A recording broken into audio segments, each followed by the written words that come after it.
Okay, so let's review how to identify intercepts from a graph. First, you need to remember what an intercept is. Remember, it's where you cross one of the axes. Either you cross the x-axis, which is your horizontal axis down here, or it is your y-axis, which is your vertical axis that goes down the middle here. Okay. X-intercepts are in the form some number comma 0, and y-intercepts are in the form 0 comma some number. So, problem number 1, identify the x and y intercepts.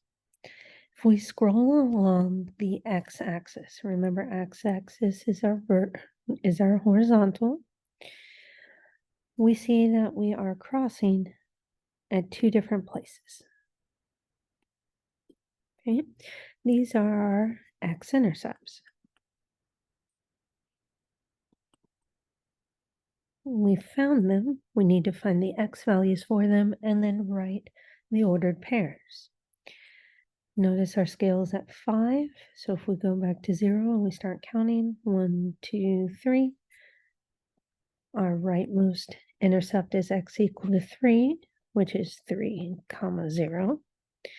And then on the leftmost side, we had a -5, and we keep going more negative, -6, -7, which means our other x-intercept is -7 comma 0. We now need to find our y-intercept. Our y-intercept is where we cross the y-axis, our vertical axis. Notice it happens down here. That is our y-intercept. So we need to find what our y value is. We have -20, and we keep going further down.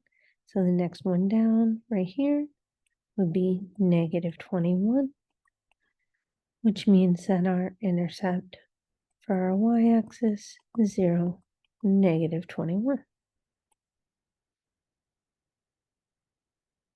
Let's try another one. Same thing, we're going to identify the x and y intercepts. I'm going to start with the y-intercept this time, because remember our y-axis is the vertical axis. We'll go straight up and down. And across the y-axis, we see this ordered pair right there. And this time we have 25 above it, and if we move down, we're counting down. So we have a y-intercept of 0, 24.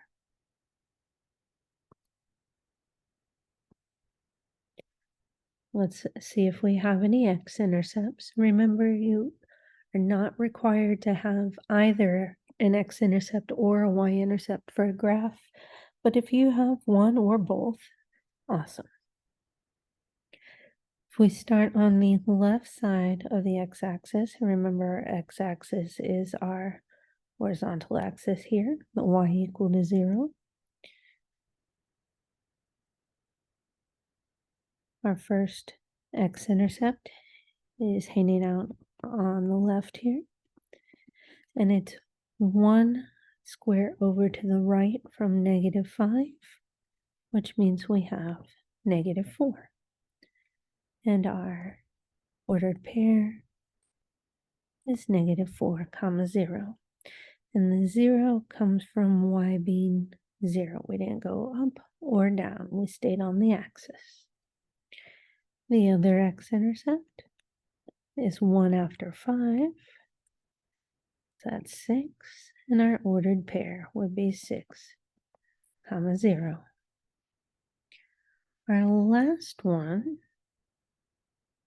identifying the x and y intercepts.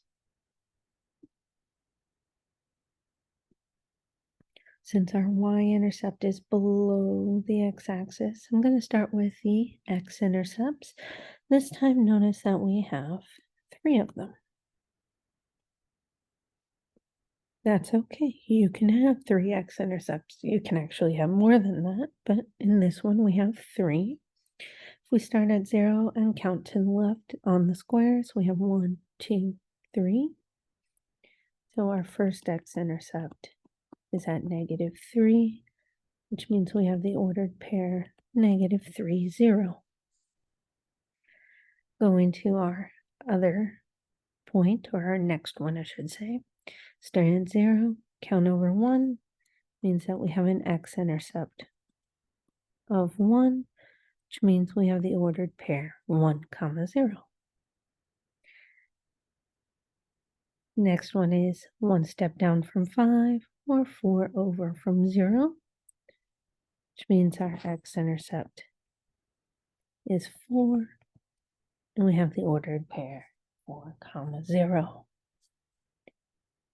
Last thing we need to do is find our y-intercept of the graph.